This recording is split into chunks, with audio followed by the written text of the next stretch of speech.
Zohran Mamdani নাম শুনেছেন? Recently new ইয়র্কের যিনি মেয়র হয়েছেন জোহরান মামদানি নাম শুনেন নাই? যে উগান্ডাকে নিয়ে আমরা কাউকে বলি, কাউকে ব্যঙ্গাত্ম করার জন্য আমরা বলি তোমাকে উগান্ডা পাঠিয়ে দিব। সে উগান্ডায় জন্মগ্রহণ করে জোহরান মামদানি নিউ ইয়র্ক বলা হয়, পৃথিবীর রাজধানী বলা হয় নিউ ইয়র্ককে, যেখানে জাতিসংঘের সদর দপ্তর অবস্থিত। বলা হয় তাকে নিউ ইয়র্কের যে পরিমাণ সম্পদ আছে, এটি যদি কোনো দেশ হয় তাহলে সপ্তম ধনী দেশ হবে পৃথিবীতে। এটা সে নিউ ইয়র্কে প্রথম মুসলিম মেয়র হয়েছেন জোহরান মামদানি। 2018 সালে, মাত্র 34 বছর বয়স, 2018 সালে আমেরিকার নাগরিকত্ব লাভ করেছে। 2018 সালে সে জোহরান মামদানি আমেরিকার ইতিহাসে তাকে ঠেকানোর জন্য, যেহেতু উনি মুসলিম, যিনি ঘোষণা দিয়েছেন নেতানিয়াহু যদি নিউ ইয়র্কে আসে তাহলে আমি তাকে গ্রেফতার করব। তাকে ঠেকানোর জন্য আমেরিকাতে সবচেয়ে ইহুদি বসবাস করে হচ্ছে নিউ ইয়র্কে, 11% ইহুদি বসবাস করে। বড় বড় বিলিনিয়াররা থাকে। জোহরান মামদানি ঘোষণা দিয়েছিলেন যদি আমি বড় বড় বিলিনিয়ার থেকে টাকা নিয়ে কর বাড়িয়ে দিয়ে তাদের থেকে মধ্যবিত্তদেরকে আমি সহযোগিতা করব। পরবর্তী বিলিনিয়াররা তার এগেনস্টে দাঁড়িয়ে গিয়েছিলেন। সবচেয়ে বড় বিলিনিয়ার ডোনাল্ড ট্রাম্প, তিনি বলেছেন যদি মেয়র হয় তাহলে যে ফেডারেল যে বাজেট আছে সে বাজেট আমি প্রদান করব না নিউ ইয়র্কে। তারপরেও তাকে বিতর্কিত করার জন্য যে স্ট্যাচু অফ লিবার্টি দেখেছেন আপনারা, স্ট্যাচু অফ লিবার্টিতে বোরকা পরানো হয়েছে তাকে বিতর্কিত করার জন্য। উনি যদি ক্ষমতায় আসে তাহলে সকলকে বোরকা পড়তে হবে। এভাবে তাকে নেগেটিভ অ্যাপ্রোচ দেওয়া হয়েছে। এবং 9/11 যে টুইন টাওয়ার, সেটা নিউ ইয়র্কে অবস্থিত, টুইন টাওয়ার ধ্বংস হয়েছে, সেটা দিয়ে তাকে নেগেটিভ অ্যাপ্রোচ করা হয়েছিল। কিন্তু তার ডেডিকেশন, মানুষের বাস্তবতা, সে সকলকে পিছনে ফেলে সর্বোচ্চ ভোট পেয়ে তিনি নিউ ইয়র্কের পিতা হয়েছে, নগর পিতা হয়েছে। আমাদের বাংলাদেশে হয়নি।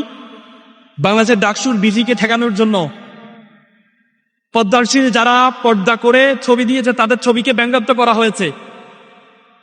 সেখানে বলেছে 9/11 সামনে নিয়ে আসছে, আর ডাকসু ইলেকশনকে 1971 সালকে সামনে নিয়ে আসা হয়েছে।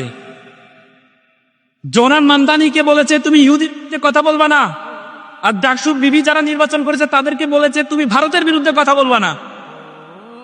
কিন্তু ছাত্র জনতা তার ডেডিকেশনের কারণে প্রত্যেক জায়গায় ইসলামের বিজয় হয়েছে।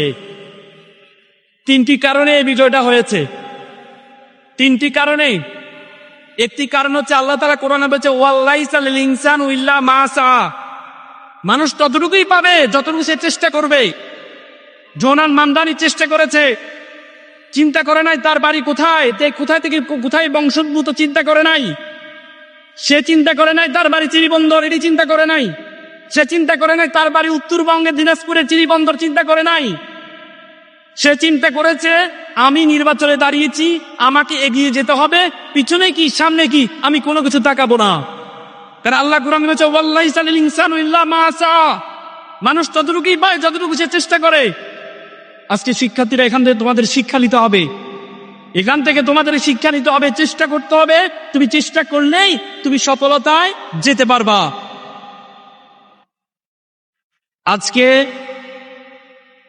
আজকে সেখানে তার ধৈর্য আপনারা দেখেছেন, ভিডিওতে